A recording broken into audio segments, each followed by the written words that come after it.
Senator Ted Cruz, also running for president, joins us. Nice to see you, sir. Good to see you, Greta. Always good to be with you. Always nice to have you. Just on the thought of a fellow candidate for president, if El Chapo is threatening Donald Trump, should he get Secret Service? And I sort of harken back to when Senator Obama got Secret Service. It was in May. It was 2 months earlier. Right. Now, of course he should. Listen, El Chapo, these drug cartels are incredibly dangerous. They are transnational criminal operations. They are murderers. They are thugs. These are the same people that are smuggling people illegally into this country. In Texas, we deal with this all the time. We've got 1,200 miles of border with Mexico, and we see the ravages of these violent, murdering drug cartels. Assuming the evidence is there of a credible threat against Trump's life, absolutely he should get protection. All right. Let me turn now to Texas, sanctuary cities. You have sanctuary cities in Texas? Unfortunately, it has been a persistent problem, and it's been a problem. You've got often Democratic mayors who are elected from the far left and who decline to enforce the law. Now, it varies in terms of how brazen it is. It's not always as brazen as San Francisco is, but it's a problem when you have cities that are in the control of the Democrats and don't want to follow the law. What's the thinking?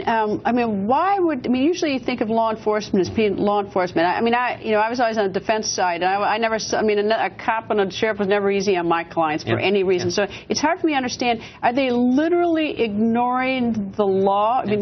They disagree with the law, and so they're ignoring it. And police? Well, it's law enforcement who won't cooperate with the federal government. And I joined with a number of senators to introduce legislation saying that any jurisdiction that refuses to follow federal immigration law, that forms a sanctuary city, should lose their federal funding, that we should cut it off. And so what's the problem? That's another problem. I guess immigration really is a federal government issue, and the federal government could easily write laws as the ones you've introduced and pass legislation to streamline it, to make it make a lot of sense, and to force people to comply with the law. But you don't. Well, it's because the Democratic Party supports illegal immigration. Illegal? Yes. Or they want to change it. They don't even call it illegal immigration. They've come up with this undocumented term because they don't acknowledge. I'm reminded of a famous exchange where Sonny Bono years ago, remember the former congressman, was asked, what's your view on illegal immigration? He says, well, it's illegal, isn't it? In 2013, the Obama administration released 36,000 criminals, people with criminal convictions who were illegal aliens. They released them publicly. 116 of them were murderers. They had homicide convictions. Over 15,000 of the criminal aliens the Obama administration released had convictions for drunk driving.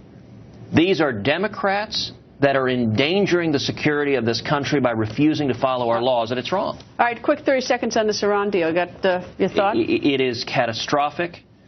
If it goes through, it will result in funding terrorism. It will endanger the lives of Americans. It will endanger Israel. And if you're president, what do you do? Repudiate it on day one. But we got 60 days to kill it in Congress, and everyone watching this should reach out to their members of Congress and say, protect our national security. To Democrats, don't use partisan loyalty to the White House. Stand up for the safety and security of America. Senator, thank you. Nice to see you, sir.